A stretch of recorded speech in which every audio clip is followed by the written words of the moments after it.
Hey, Sharon here. Have you ever wondered why it's so challenging to get referrals? Have you ever wished you could just build your entire business exclusively on referrals and never have to market again? In this episode of the Ask the Experts podcast, we're going to talk about being referable, starting with looking at your business from your client's perspective. So, here we go.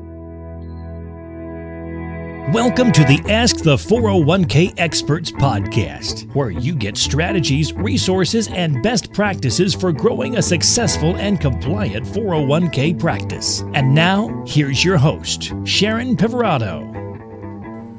I recently got an email in my inbox with a great subject line. I don't remember exactly what it was, but I believe it went something like 4 things to guarantee referrals.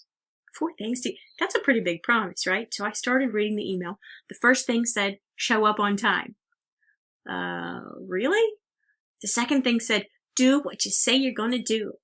Yeah, that's really important. The third thing said, be prepared. People, I don't remember what the fourth thing was. Maybe it was say please and thank you. These things might make someone not embarrassed to refer you, but they certainly don't create raving fans or referral sources. It made me think about client experience and why does someone refer someone else? What does your client experience look like? Are you referable? If you were to do an audit of your client experience process and put yourself in the shoes of your clients, how awesome would you say your client experience is?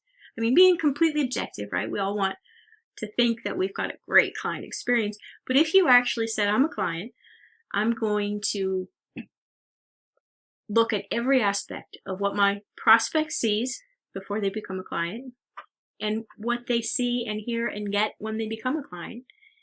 And I'm going to see if there's room for improvement. I know there's always room for improvement. And more often than not, it's the small things that matter. In our practice, when I was an advisor, we had a welcome sign on the table when a client walked in. Welcome, Janine. We're so glad to see you. We had their favorite drink ready. We asked about their grandchildren. The little things matter. I would encourage you to audit your client experience and find small ways to improve it. I think that's the first step in becoming referable. The second step is take any feedback that you get and use it to improve your client process. Solicit feedback if you have to, but act on that. When I first started setting up some email sequences at the beginning of the year, I had 3 people unsubscribe from my list all in the same week. And the reason, they actually commented and said the reason was they were getting too many emails. I hadn't set the expectations properly. I had actually said you'd get weekly emails, but all 3 of these people signed up for different downloads from my website, so they were all set into different series. So they all got duplicate and additional emails that they normally wouldn't have gotten if they had just signed up for one download. And so it didn't create a great customer experience for them. And after the second person said they were getting too many emails, I went in and I did a careful audit of how I had that set up, and I made changes so that wouldn't happen again if somebody happened to visit my site and download more than one thing at a time. And you have to look at the client experience. No matter what type of business you have, it's really important. I think the second step is you want to do things above and beyond what people expect. Let me use the company KiwiCo for example. I've been homeschooling my kids. This is our 8th year now. One has successfully graduated from high school, and the other is a freshman this year. But he gets a kit. We subscribe to these monthly science kits and craft kits, and they're pretty cool. They're for ages 14 and up. They're actually really cool. And one of the kits he was using, he ran out of material for it. And so I went onto the KiwiCo website to see if they happen to sell additional tools or resources or the supplies for these kits that they send you in case you run out. And I couldn't find it. So I emailed them and asked, do you happen to have more of this product? Because we ran out and we can't finish the project. Or could you tell me your supplier so that I could order it?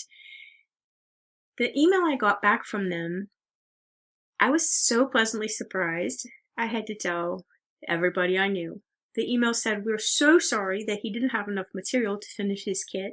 We have put in an order to send you out another kit at no charge. It'll go out tomorrow. You should have it by the end of the week."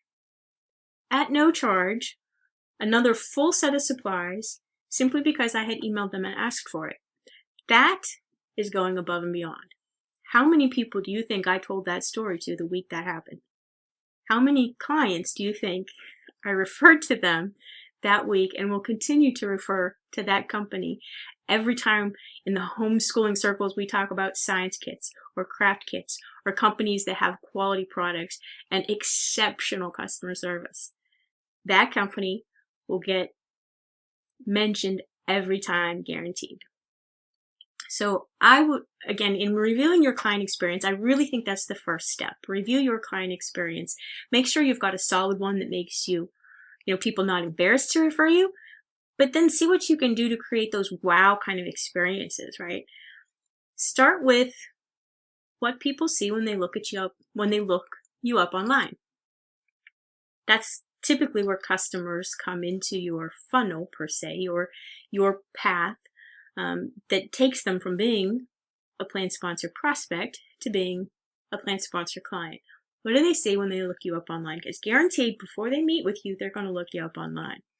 Do they know you can help them with their 401k plan? Do they know how your process or services are different than the other advisors that they might meet with? You don't want to strive to be better. You want to strive to be new or different. Then look at that whole prospecting process. How do you follow up with people who have trusted you with their contact information? Are you just spamming them with offers to meet so that you could take over their plan? Are you providing them with real value and reasons they might trust you enough to even want to sit down with you for a face-to-face meeting? When you do meet with them, are you talking the entire time about how experienced you are, your own credentials, your value, or are you eagerly listening to find out what's most important to them? Until you get to what drives their decision-making process, what's valuable to them, what's a priority to them, they're never going to do business with you. It doesn't matter how many gaps you tell them they have, how many fantastic ways that your process is unique and different. You have to find out what's important to them, what their decision-making process is. That has to be part of your customer experience process. What does your onboarding process look like? What does your client service process look like? Is it all just motions, or is there real value in there that helps protect plan sponsors and moves the needle for participants? How about your communication throughout the year? Is it all transactional? And what about your annual review process? I would encourage you to think about these things. If you wrote out that full roadmap of the various points in your prospect to client process, I know you can find ways to add more value and improve the impression your clients get and how they feel about you. I encourage you to do that and look for opportunities to add the wow experience in there. If you're looking to dive deeper into any of these topics, right now I'm actually teaching a free 3-part training on how to differentiate yourself. That's the first training. How to become the educator so you can add more value. That's the second class. And how to offer a service process that provides tremendous value for any size client. The training is free, but you have to register. Go to 401kbestpracticelab.com / write this down, free-training-workshop.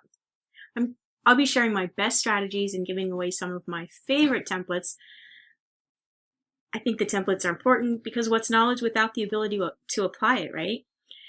But again, the page to register, write this down, 401kbestpracticelab.com / free-training-workshop. That's it. That's it for today. I encourage you to audit your customer journey experience and commit to finding ways to offer more value along the way. That is the first step in becoming referable. In the next few episodes, we'll talk more about this. But for now, I hope that helps you, and we'll talk soon. If you want more resources, strategies, and best practices for growing a successful 401k practice, be sure to subscribe to the Ask the Experts podcast in iTunes so you don't miss out on new ideas from future conversations. Then be sure to visit the main site, 401kbestpractices.com. When you enter your email address to join the 401k Best Practice community, you'll get access to my most advanced strategies and resources to grow and protect your 401k business. Again, that's 401kbestpractices.com.